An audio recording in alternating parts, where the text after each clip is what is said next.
Hey, coaches. So, a little bit more on active listening as a part of building the relationship with the client and deepening that relationship around meaningful exploration. One of the best things you can actively do in order to build that relationship and to help the client create more exploratory awareness is by demonstrating excellent active listening. And it always feels like the passive thing. But in this video, I want to encourage you to take your active listening to the next level.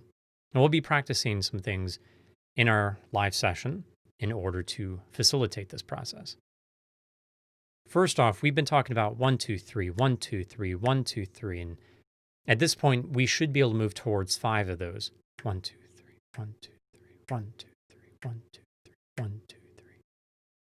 To take time between the client's response and our next exchange.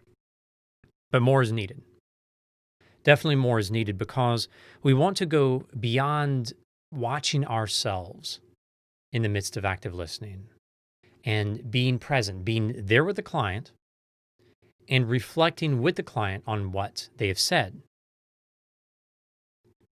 In taking some time over the years to assess coaches, to walk with them through their development, one of the things I've seen as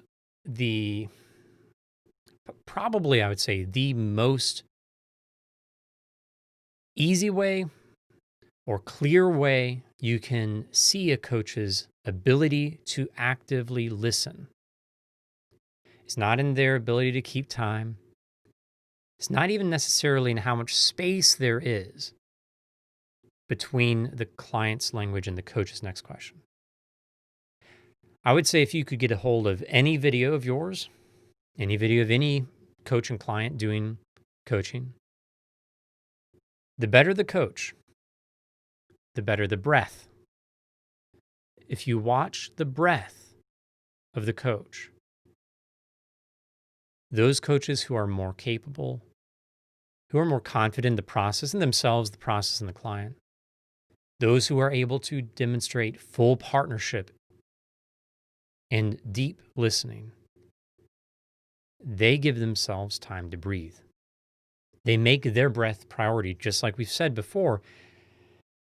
You need the diaphragmatic breathing.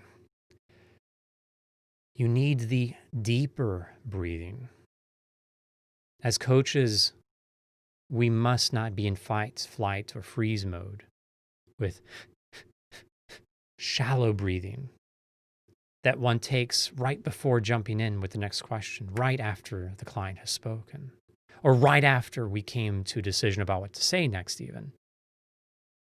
Because the reality is, I could take 6 seconds, 10 seconds, 20 seconds with shallow breathing, panic, searching, fear, uncertainty, and self-critique. And here's my question. And it's probably going to be just as long and stacked and messy as if I had gone right after the client had gone. Because I haven't taken time to breathe and think. Pay attention to your breath. In session, the challenge is going to be weird. I want you, as a coach, after the client has responded, take a deep breath. It doesn't have to, don't make this a demonstration.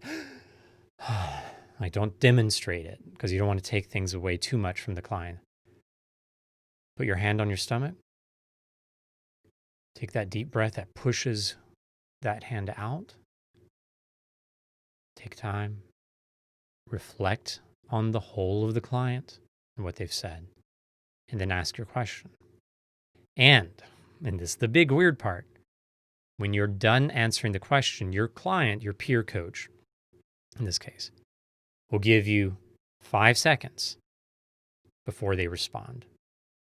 Now, this part is critical. So all of you, as you are thinking about being the peer coach and acting as the practice client, your role is to give that 5 seconds every time, and you take that time to think. But in that 5 seconds, the coach, the role they have in that space is to witness themselves. It's a very uncomfortable prospect. Client answers, deep breath, ask the powerful question. 5 seconds to think about myself and my delivery, to witness my behaviors for a moment, my tone, my breathing, my emotional state. We're going to give coaches, all of us, in our practice this week, we're going to give each other time to witness ourselves, which never happens, of course, in a coaching session, unless we're doing it kind of holistically, but never in this way. So be ready for that practice. Be ready to expose yourself emotionally to yourself as you reflect on yourself and your performance as a coach. But don't judge it. Don't judge yourself. Instead, say, I was not as present as I could be. Listen to the client go again. Take that extra deep breath and try again. This is the place where you fail and you get better. You fail a little more and you get better and you learn together to practice deeper active listening. Center yourself in your sessions with your breath. And it will go a long way to helping your client be centered and be willing to explore the deeper areas as you have gone deeper with your breathing. Thank you, coaches. Thank you for growing, and thank you for coaching.